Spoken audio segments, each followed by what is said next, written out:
얼마 전에 2020 도쿄 올림픽이 끝났습니다. 열심히 노력하며 그동안 최선을 다해서 준비한 기량을 뽐냈던 선수들을 보며 박수 쳤고 때로는 아쉬워했고 함께 기쁨을 누리기도 했습니다. 그 중에서 남자 유도 100kg급 은메달을 딴 조구함 선수와 남자 유도 73kg급에서 동메달을 딴 안창림 선수가 올림픽 후에 한 라디오 방송에 출연을 했습니다. 이런저런 이야기를 하다가 진행자가 얼마나 훈련을 많이 하느냐라고 물었더니 조구함 선수가 이렇게 말합니다. 표현할 수 없을 만큼 많이 합니다. 다음 올림픽에 또 나가고 싶은데 훈련할 것을 생각하니까 무섭습니다. 훈련이 어떤지를 알고 있으니까 무서운 겁니다. 라고 이야기를 합니다. 안창림 선수는 하루에 6시간 내지 7시간 정도 연습을 하는데 마치 기계라고 생각하고 훈련합니다. 라고 대답을 했지요. 조구함 선수는 힘들 때마다 영광의 그날을 생각하고 기대하면서 훈련에 임하곤 합니다. 라고 대답을 하기도 했습니다. 훈련 양뿐만 아니라 체급이 있는 종목이기에 먹는 것도 조절해야 합니다. 조구함 선수는 순댓국을 정말 좋아해서 서울에 있는 유명한 순댓국집을 다 돌아다녔는데 친구들과 함께 순댓국집을 가면 순대를 물에 헹궈서 먹는다고 합니다. 체중을 조절하기 위해서죠. 얼마 전에 올림픽이 끝나고 나서 순댓국집에 갔더니 한 친구가 이제는 올림픽 끝났으니까 국물까지 원샷 해도 되겠다라고 얘기를 해서 그런 이야기를 했다는 얘기 들으면서 모두가 놀라기도 했습니다. 상상이 가십니까?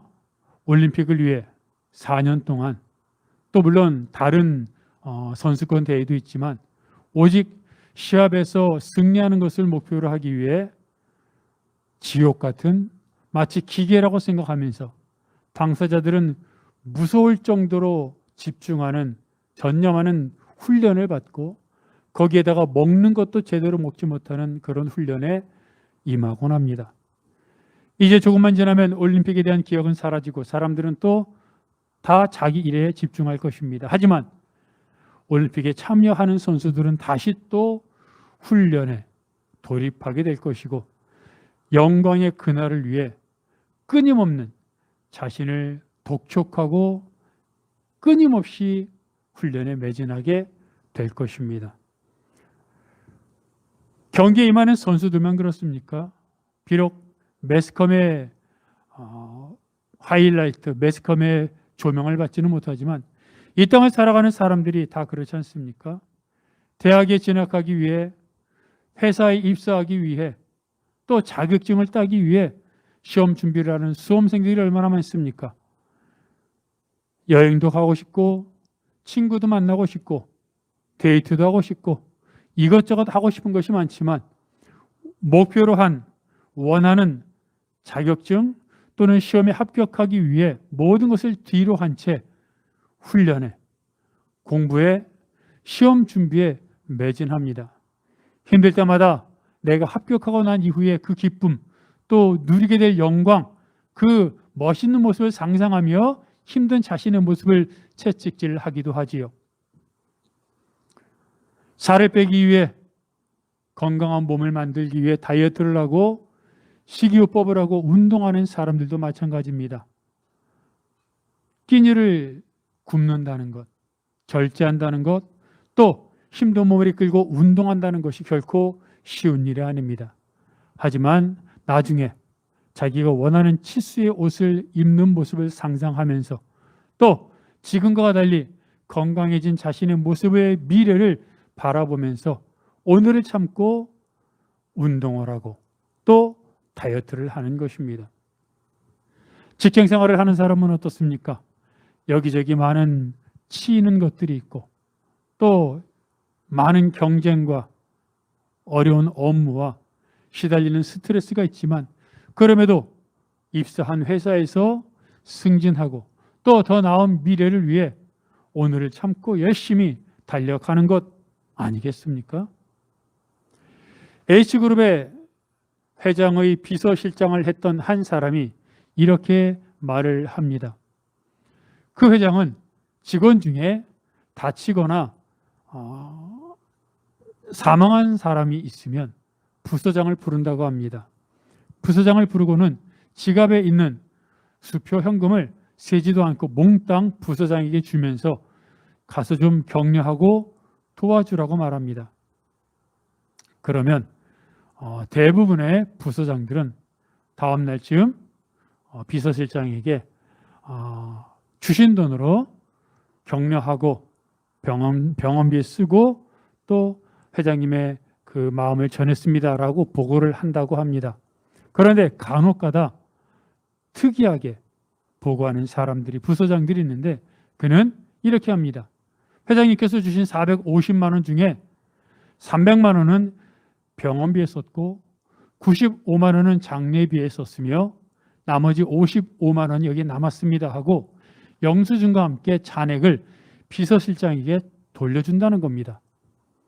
그래서 비서실장이 회장에게 그 부서장이 이렇게 보고하며 영수증과 함께 잔액을 돌려줬습니다 하면 회장은 웃으면서 그 사람 참 철저한 사람이네 하고 웃는다고 합니다.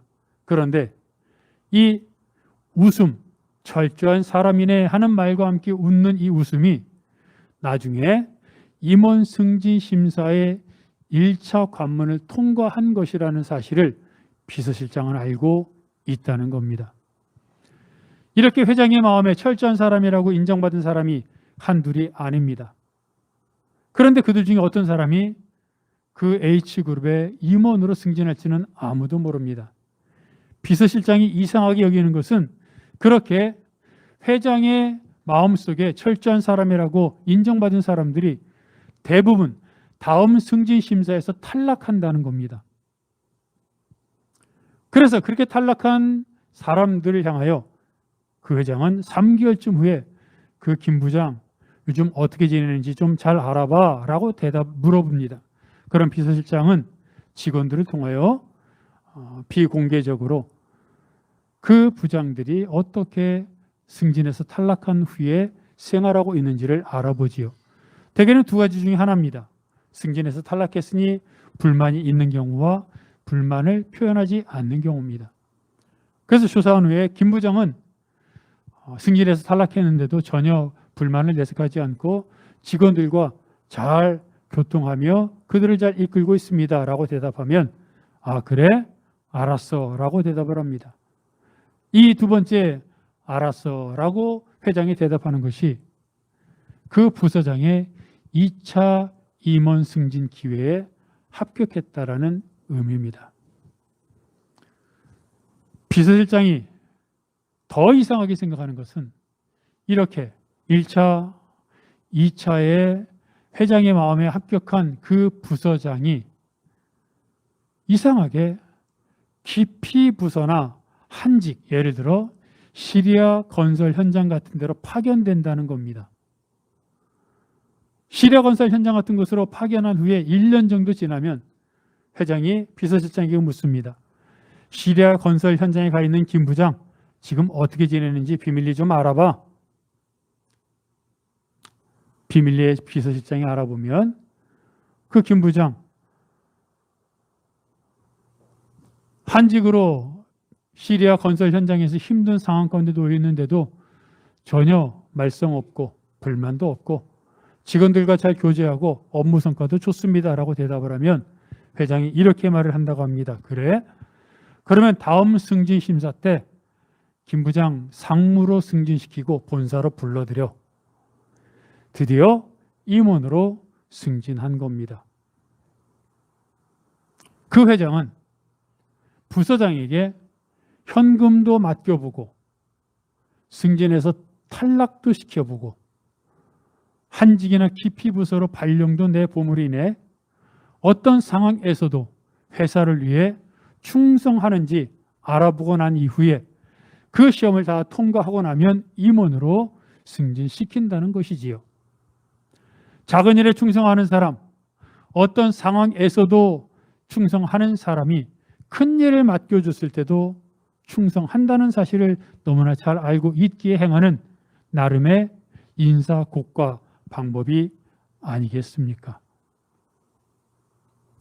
이것이 오늘 본문에서 말하는 육체의 연단입니다.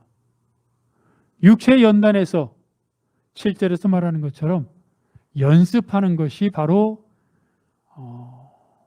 H그룹의 그 부서장이 회사에 충성하는 것이고, 또 자기에게 맡겨진 시험을 위해, 또 몸매를 관리하기 위해 여러 가지 많은 맡겨진 일에 최선을 다하는 것입니다.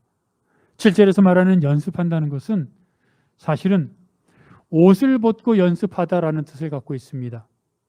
그 당시에는 달리기나 격투 등의 종목에서는 옷을 벗고 경기에 임했다고 합니다.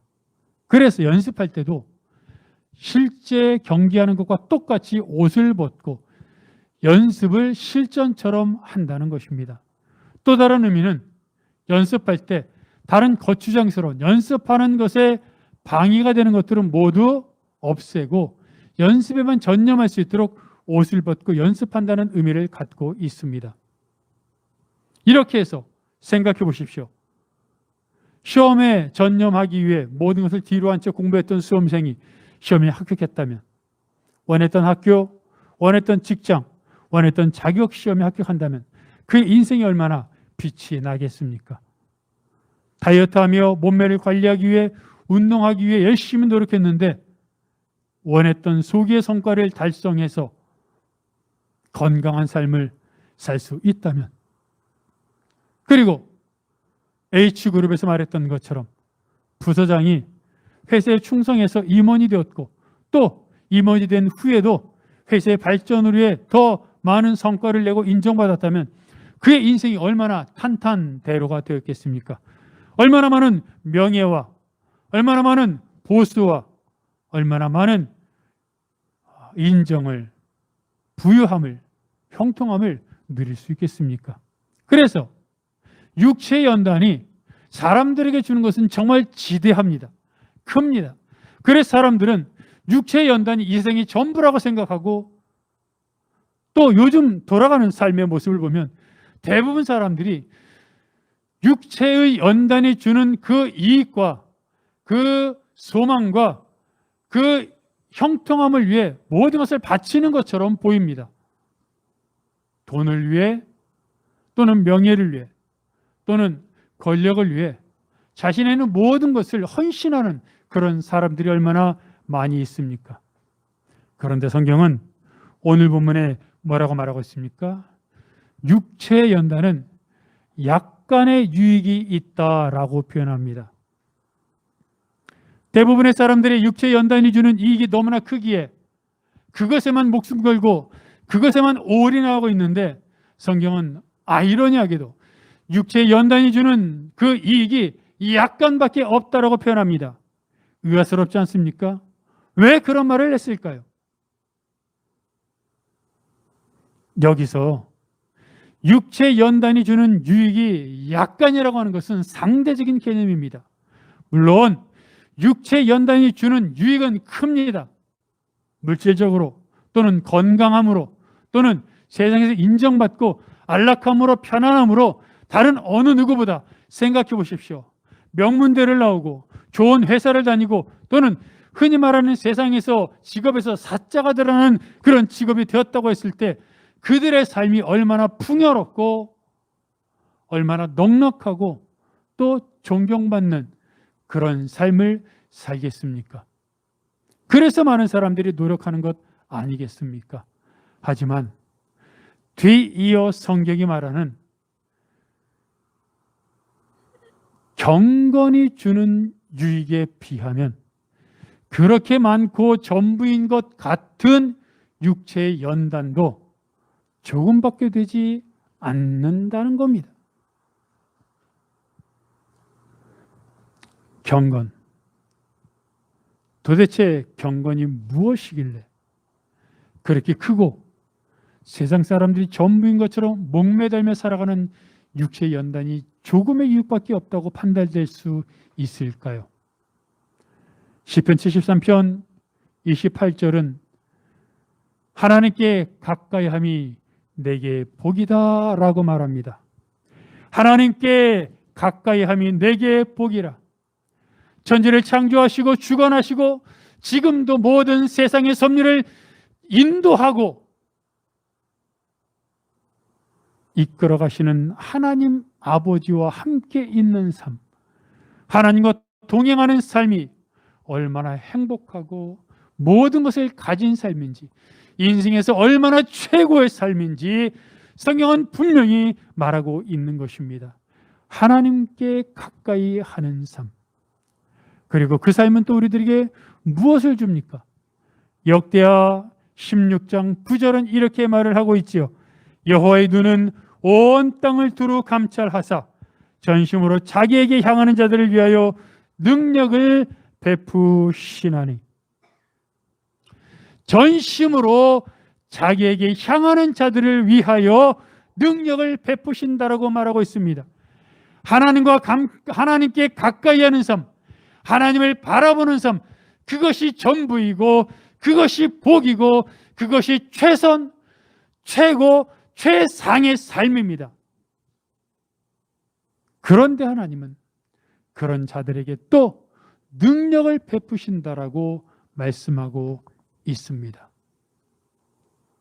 그러니 이것이 우리들에게 주는 하나님의 은혜가 얼마나 크겠습니까?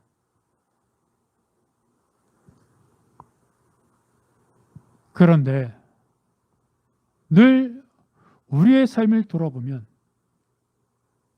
정말로 하나님의 말씀대로 하나님과 동행하며 사는 그런 사람들의 모습을 우리가 발견할 수 있는가 하는 것입니다. 하나님을 사랑한다고 말합니다. 하나님을 아버지라고, 예수를 그리스도라고 고백합니다. 찬양하며 말씀을 읽으며 기도할 때마다 주를 위해 살고 주를 위해 죽겠다고 다짐하며 결단하곤 합니다. 그런데 막상 우리에게 어려운 일이 닥치면 내 앞을 가로막는 많은 장애물들을 만나게 되면 사람들은 어떻게 합니까? 많은 그리스도인들이 점집을 찾아가기도 하고 또 아프면 병원을 찾고 여러 가지 많은 어려움을 당할 때 자기에게 도움을 줄 누군가를 찾아가곤 합니다. 물론 아플 때 병원을 찾는 것, 또 어려움이 있을 때 어려움을 도와줄, 도움을 줄 친구나 누군가를 찾는 것 너무나 당연한 일입니다. 그것이 잘못됐다고 말하고 있는 것도 아닙니다. 그런데 한번 돌아보아야 할 것은 과연 어려움을 만나 누군가를 찾아가고 어떤 기관을 찾아가는 그런 마음 속에 물론 사람들을 통해 누군가의 도움을 통해 어려움을 이겨내는 것은 맞지만 그런 상황 속에서 그 모든 것을 주관하시고 나에게 도움을 주는 가장 원동력, 가장 기본적인 힘을 주는 분이 여호와 하나님 아버지라는 사실을 믿고 하나님께 구하는가 하는 것입니다. 어느덧 병이 나면 병원을 찾고 금전과 관련된 문제가 생기면 은행권을 찾고 또 어떤 힘이 필요하면 나를 도와줄 인맥을 찾는 것이 습관이 되었고 당연하게 생각을 합니다. 그러면서 기도하기도 하지요. 하지만 그런 사람들의 마음속에 정말로 하나님이 도우시고 하나님이 인도하신다고 믿고 하나님을 의지하면서 누군가를 찾는 것인지, 누군가를 찾고 어딘가를 구하러 다니는 가운데 곁들어서 하나님께 기도하기도 하는지 돌아보아야 한다는 겁니다. 내 마음을 살펴보아야 한다는 겁니다. 이런 내 마음을 살펴볼 때 과연 거기서 자유로울 수 있는 사람이 얼마나 될까요? 어떤 목사님이 국가적으로 어려운 시기가 닥쳤을 때 교회에게 며칠 동안 특별 기도회를 제안했습니다. 그래서 그 기간 동안 많은 성도들이 교회에 나와 기도했습니다. 그런데 기도회를 진행하는 동안 목사님이 성도들 뒤에 평소에 잘 나오지 않던 한 집사님을 보게 됐습니다. 그 집사님은 평소에도 주일을 띄엄띄엄 나왔고 그랬기 때문에 그랬던 분이 나라를 위한 특별 기도회에 나와서 그것도 매일마다 나와서 그것도 간절히 부르짖으며 기도하는 모습을 보았을 때 참으로 의아했고 한편으로는 감탄하기도 했습니다. 그렇게 특별 기도회가 끝나고 나서 목사님이 사무실에 앉아 있는데 어느 날 전화가 왔습니다. 그 남자 집사님이었습니다. 목사님, 됐어요. 아니, 뭐가 됐다는 말입니까? 목사님, 대출이 승인됐어요. 그 집사님의 얘기를 들어보니 그 어려움으로 인해, 국가적인 어려움으로 인해 하고 있던 사업이 큰 어려움에 직면했습니다. 그래서 여러 대출 기관을, 금융기관을 찾아다니며 대출을 받으려고 했는데 국가적으로 어려운 시기가 되다 보니 대출을 옥죄어서 제한해서 대출을 해주지 않는 겁니다. 이제 다 다녀보고 마지막으로 한 금융기관을 찾아갔습니다. 거기에서도 대출을 안 해주면 이제 파산하는 수밖에 없었습니다. 그런데 그 대출기관이 며칠만 기다려보라고 서류를 심사해 볼 테니 며칠 후에 다시 오라고 하는 것이었습니다. 그나마 신라엘 같은 희망, 다른 데는 아무도 안 됐으니 신라엘 같은 희망을 갖고 집으로 돌아가는데 마침 교회 앞을 지나가게 되었습니다. 근데 교회를 보니까 교회 앞에 나라와 국가를 위한 특별 기도회라고 써 있었습니다. 그날에 봐도 바로 특별 기도회를 하는 날이었습니다. 집사님은 집으로 들어가기도 뭐하고 마음가운데 대출을 받아야 하는 간절한 마음이 있어서 교회로 들어왔습니다. 그리고 맨 뒤에 앉아서 계속해서 하나님께 기도했습니다. 물론 그 집사님의 기도 제목은 동일했습니다. 나라와 민족을 위해 기도할 때도 그 집사님은 대출을 위해 기도했습니다. 또 어려운 이웃을 위해 기도할 때도 대출을 위해 기도했습니다. 또 성도들을 위해 기도할 때도 대출을 위해 기도했습니다. 주여 대출하게 해주십시오. 주여 나 좀 살려주십시오. 그렇게 며칠 동안 열심히 특별 기도에 나와서 기도했는데 정말로 대출이 승인되었다는 겁니다. 그때 문득 그 목사님에게 이런 생각이 들었습니다. 간절함이 바로 이런 것이구나. 남들이 뭘 하든 남들이 어떤 생각을 하고 어떻게 부르짖든 내 마음속에 무엇인가 하나를 놓고 그것을 위해 모든 것을 내던지며 기도하는 것, 그것을 온 정신을 집중하는 것, 그것이 바로 간절함이다라는 생각을 하게 되었습니다.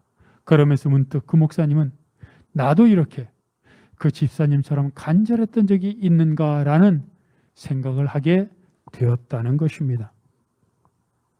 여러분, 주를 위해 살겠다고, 주를 위해 믿음의 길을 걷겠다고 아무리 힘들어도 세상이 나를 유혹하고 시험을 해도 믿음의 길을 뚜벅뚜벅 걷겠다고 다짐하지만 막상 어려움이 닥치고 물질적으로 손해가 나고 회사에서 여러 가지 많은 어려움이 닥치면 유혹과 시험에 밀려 나도 모르게 세상의 방법으로, 세상적인 방법으로 걸어가게 되진 않습니까?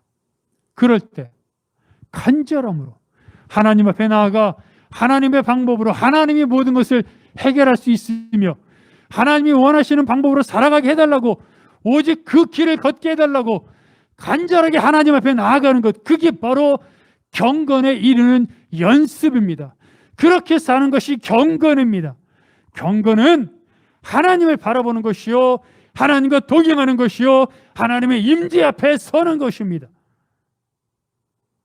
그런데 그렇게 하나님의 임재 앞에 서는 삶을 많은 사람들이 살지 못하는 이유가 무엇입니까? 경건에 이르도록 연습하지 않기 때문입니다. 많은 사람들이 좀 전에 얘기했던 것처럼 연습합니다. 옷을 벗고 열심히 뛰어갑니다. 열심히 운동합니다. 열심히 연습합니다. 하지만 그것은 대부분 출세를 위해, 시험 합격을 위해, 그리고 자격증을 따기 위해, 또는 자신의 어떤 주어진 앞날의 미래를 밝히기 위해, 평안을 위해 열심히 옷을 벗고 연습하는 것에 지나지 않습니다. 그렇게 연습하는 것에 비하여 정말로 경건의 삶, 하나님과 동행하며 하나님 말씀대로 살아가는 삶을 위해 우리는 정말 얼마나 많은 경건에 이르도록 연습을 하며 옷을 벗고 연습하는 그런 삶을 살고 있습니까? 많은 세상 사람들이 경건에 이르는 연습을 하는 그리스도인들을 보지 못하고 있습니다. 많은 세상 사람들이 경건한 삶을 사는, 하나님과 동행하며 이익과 손해를 떠나 하나님이 원하시는 길을 선택하는 그리스도인들을 보지 못하고 있습니다. 초대교회 때는 달랐습니다. 그때는 인원수도 적었습니다. 그때는 정말로 숫자적으로 보잘것없었습니다. 하지만 초대교회 성도들을 만난 사람들은 하나같이 그들의 삶에 놀랐고, 그리고 존경했고, 그들의 삶에서 일어나는 이적을 보고 두려워했습니다.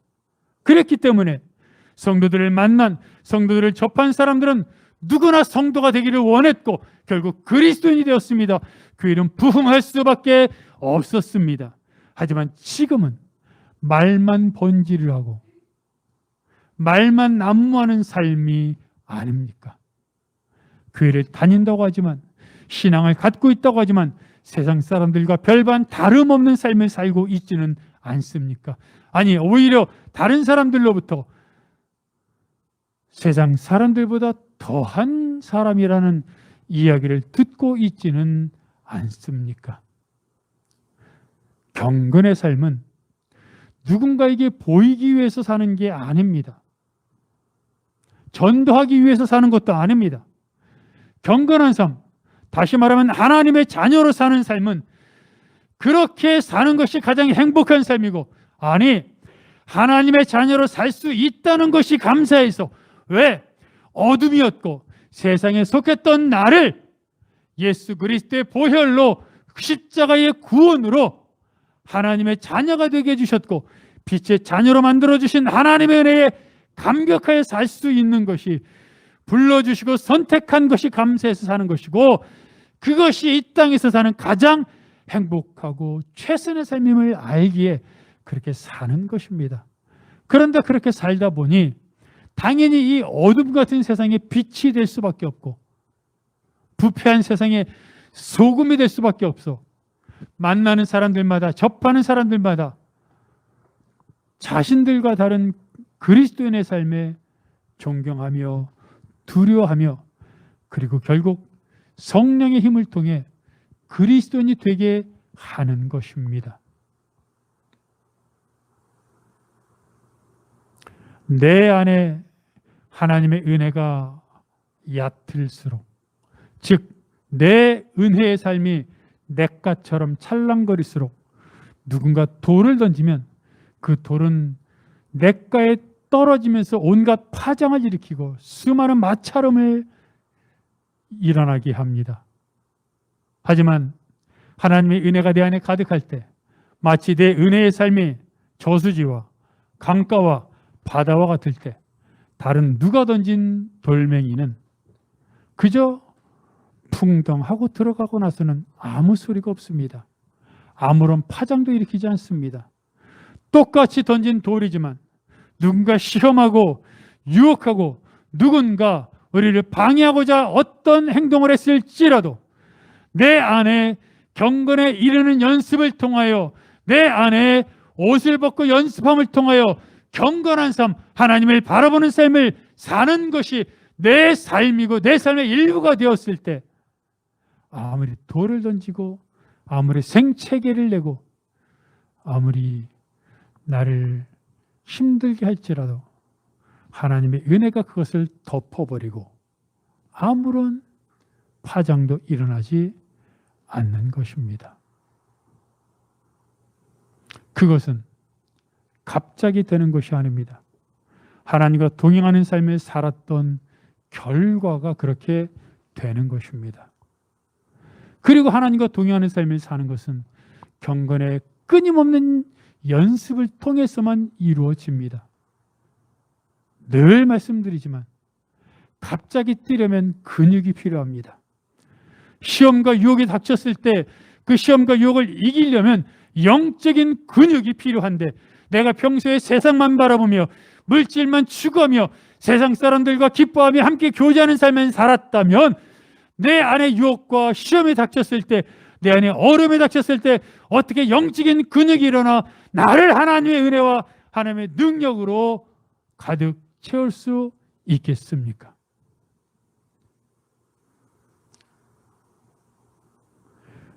하나님이 천지를 창조하시고 주관하신다 사실을 지금도 믿고 있습니까?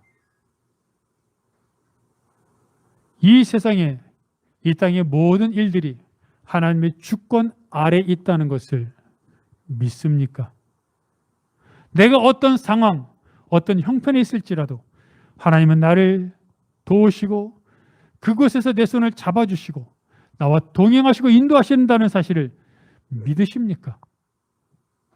그렇다면 하나님을 가까이 하십시오. 하나님을 바라보십시오.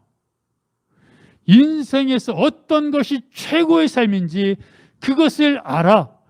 육체에 연단해 주는 유익도 크고 많지만 그것이 약간의 유익이 될 수밖에 없는 경건한 삶, 경건에 이르는 연습을 통하여 정말 최선의 것에, 최고의 것에 내가 투자함으로 말미암아 하나님과 동행하는 삶을 사는 삶, 전심으로 하나님만 바라보는 삶, 그리고 하나님의 은혜가 내 안에 가득 임하여 하나님을 더 누리고 즐거워하는 삶, 그것이 최고인 줄을 깨달아 다시 한번 하나님을 바라보며 하나님을 기억하며 하나님 말씀 앞에 살겠다고 다짐하는 여러분들이 되시기를 바랍니다.